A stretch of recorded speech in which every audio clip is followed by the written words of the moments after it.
If you know anything about Greek mythology, and you're in your late teens or early 20s, it's very likely that you know it from two sources. Hercules by Disney or the Percy Jackson book series. These two adaptations differ greatly in tone and story, despite being based on the same ancient canon. Percy Jackson, for those who don't know, was a young adult fiction series aimed at a particularly younger audience, centering on the titular son of Poseidon. The series originated from author Rick Riordan's son wanting to hear stories about Greek mythology as he had been studying it in school. Eventually, his son pressured him into writing a full book, and thus The Lightning Thief was born. Riordan's son had been diagnosed with ADHD and dyslexia, so when designing Percy, he set out to create a protagonist whom he could relate to. Dyslexia was explained as his half-godly genes only being able to process ancient Greek writing properly, and ADHD was explained as his battle instincts. Almost everything in the series tied its modern themes and issues back to the ancient source material. Hercules, on the other hand, is a Disney animated film that retells the classic story of Heracles. It keeps the setting and most of the major players the same, opting to have a retelling of the original story with some added pop culture references. Imagine, if you will, a story that ties modern issues and themes like Percy Jackson with the classic mythological setting of Hercules. This story exists, and I would know because I played it. That was for last time. Hades is a roguelike action game developed by Supergiant Games. The game stars a little-known god from the Greek pantheon named Zagreus. Most knowledge about Zagreus is from records of the cult of Orpheism, a religion named after the mythical poet Orpheus. Zagreus is theorized to be the son of Hades and Persephone, making him the prince of the underworld and the god of rebirth. Most knowledge of Zagreus is considered lost because his traits got merged into the bigger god Dionysus. While researching this video, I remembered what I thought to be a throwaway interaction. Hey Orpheus, you've noticed the resemblance between me and Dionysus, haven't you, mate? I'll tell you a little secret, but you have to promise not to tell. We're really the same god. I love a good feast, don't I? But Zagreus, that is a striking revelation, the connection you describe. I see it. I can see it now. To think the god of wine and you are intricately linked. It isn't obvious, is it? Oh, there's more to it. A bit grim, really, as I'm a little older than I look. You see, the Titans, they once tore me limb from limb, but then my heart was saved, and that's where Dionysus comes from. That is the connection between us. You understand me, mate? Your tale stirs my soul. It truly does, my friend. It is a marvel to me that such heroism isn't widely known, and I'm committed to the spread of all such truths. Dionysus and I appreciate it, mate. I had a feeling that our court musician would eventually come back to his senses and his talents, boy. Here yet again, my intuitions were correct. Though you appear a bit perturbed. Don't like the song? It's about you.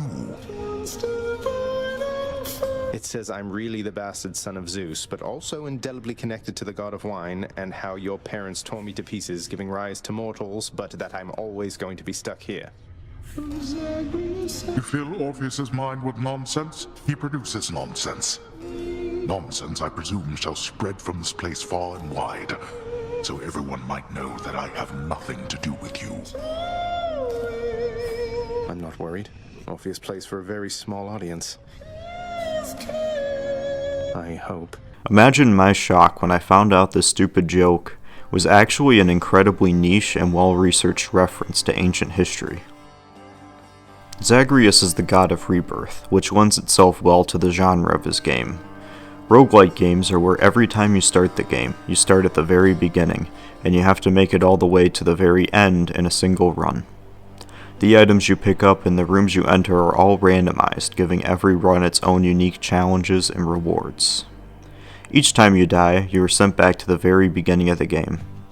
A distinguishing factor of Hades is its roguelite elements. Upon death, you return to the House of Hades, where you can interact with the residents, give gifts to them, and permanently make yourself stronger by using the resources you gained on your failed run. While it's technically possible to beat Hades on your first run without any of these features, there's an incredibly high chance you will fail. The absolute most unique feature of the game is its reactive dialogue.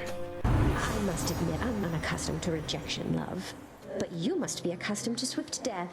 Here comes one for you now. Forgive me, Aphrodite. The game has an absolutely insane amount of dialogue, most of which is triggered by you completing certain conditions. The game appears reactive because whenever a prerequisite for a dialogue line is met, it gives that line priority next time you interact with a certain NPC. Hypnos, for example, the god of sleep, usually comments on what killed you in your most recent run. Hey, wow, you did it! According to my list here, it says you've died, 50 times at least? That's more than anybody's died around here, I think.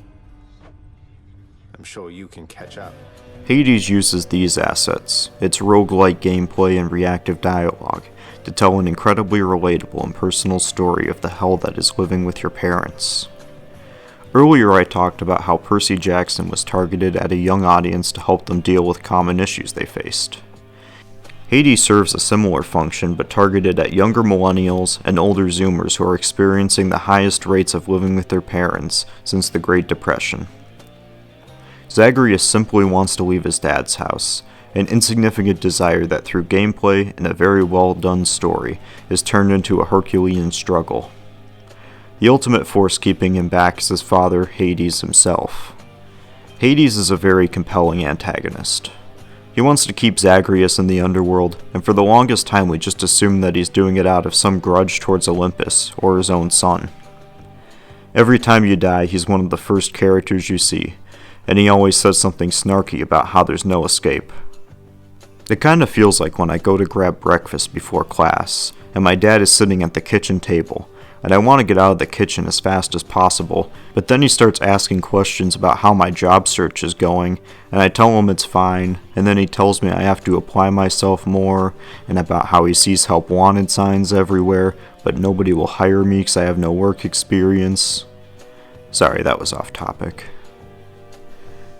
This next part contains spoilers, so I would strongly recommend completing the game or at least watching a Let's Play before viewing this next part. As you get closer to completing the game, you realize that Hades is a very sympathetic villain, and while he has made his own mistakes, he's working in your best interest. Zagreus realizes that even without his father's intervention, he is, in a cruel twist of fate, unable to survive outside of hell. Upon realizing this, he decides to try and make things better, instead of focusing on running away. Hades and all the other gods are unable to process their familial trauma that causes them to act out against each other, so Zagreus, the formerly unknown god, takes it upon himself to heal the wounds of the Olympians and bring the family back together. I like this more modern resolution to an ancient Greek tale. I don't recall the Persephone story ending with her going to marriage counseling with Hades. Hades is a perfect blend of elements present in modern retellings of ancient Greek myths. It keeps the classic setting and characters present like in Hercules, while introducing themes and topics relevant to the target audience like how Percy Jackson does. Most importantly though, it's just a really well-made game. It's incredibly addicting too. The healing items are gyros and french fries, and you can pet Cerberus. What other reasons do you need to play?